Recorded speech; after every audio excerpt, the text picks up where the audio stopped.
Google Ads et Facebook Ads sont actuellement les deux géants de la publicité en ligne. Quand on veut lancer ses premières publicités en ligne, il est tout à fait normal de vouloir savoir quelle est la plateforme qui nous donnera le meilleur retour sur investissement. Dans 7 minutes café, je vous propose de vous expliquer s'il est préférable pour vous d'utiliser Google, Facebook ou même les deux en même temps en fonction de votre situation.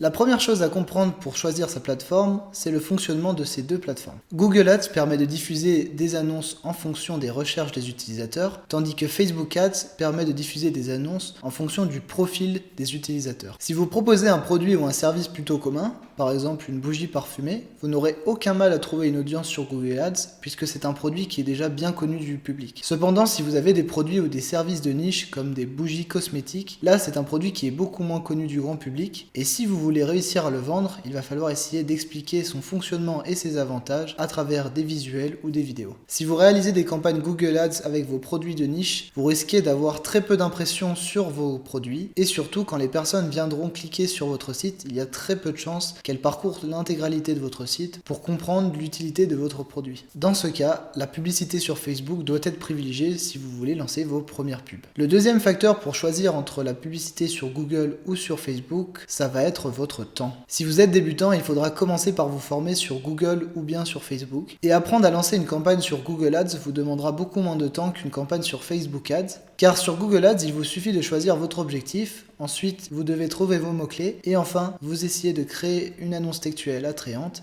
et vous pouvez lancer vos premières publicités. Si vous souhaitez créer une campagne sur Facebook, ça sera un peu plus compliqué puisqu'il va falloir connaître votre avatar client pour créer des audiences qualifiées et ensuite il faudra tester vos créatives pour voir quel créatif fonctionne le mieux avec votre audience. De plus, si vous avez peu de temps à accorder à vos publicités, il sera préférable pour vous de vous focaliser sur un seul canal d'acquisition pour l'optimiser au maximum plutôt que d'avoir deux canaux d'acquisition qui soient peu optimisés. Donc en fonction de votre temps disponible, essayez de privilégier une seule plateforme pour commencer. Le dernier facteur à prendre en compte pour choisir votre plateforme, c'est votre budget. Si vous avez un budget restreint, je vous conseille de vous focaliser sur une seule plateforme pour en tirer le maximum. Mais si le budget n'est pas un problème pour vous, je vous conseille à ce moment-là d'utiliser les deux plateformes en même temps, en parallèle, pour effectuer des tests et voir si les deux canaux ne peuvent pas être complémentaires pour votre business. Souvent, les entreprises qui ont un gros budget publicitaire essayent d'utiliser les deux plateformes pour ne pas dépendre d'un seul levier d'acquisition, mais comme vous avez pu le voir, ce n'est pas forcément possible pour tout le monde. Voilà, j'espère maintenant que vous savez comment choisir vos plateformes pour faire vos premières publicités. Si la vidéo vous a plu, n'hésitez pas à interagir dans les commentaires et on se retrouvera dans la prochaine Minute Café.